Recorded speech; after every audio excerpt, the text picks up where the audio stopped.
Dans Malachie 4, cet Élie doit ramener le cœur des pères à leurs enfants, puis le cœur des enfants à leurs pères. Est-ce la même personne? Oui, c'est la même personne. Très bien.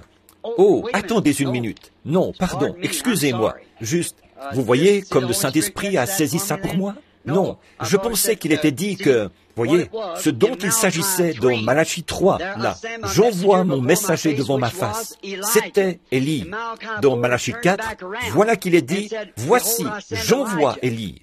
Dans Malachie 3, il devait amener un messager, envoyé devant la face du Seigneur Jésus. Et c'était Jean. Combien comprennent ça?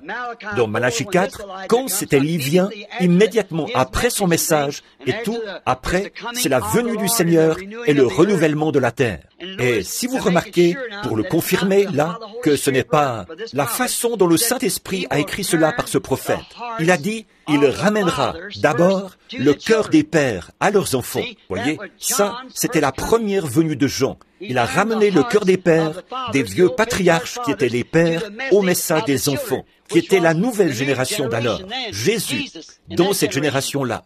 Ensuite est une conjonction qui sert à lier ces éléments, le cœur des enfants à leur père, ce qui veut dire que le message d'aujourd'hui ramènera le cœur des enfants de l'âge de l'Église à la foi originelle de la Pentecôte, du commencement. Donc, ce sera deux différents, c'est le même messager, mais il y a là une distinction entre la première et la seconde venue de Jean, ou du messager, Élie.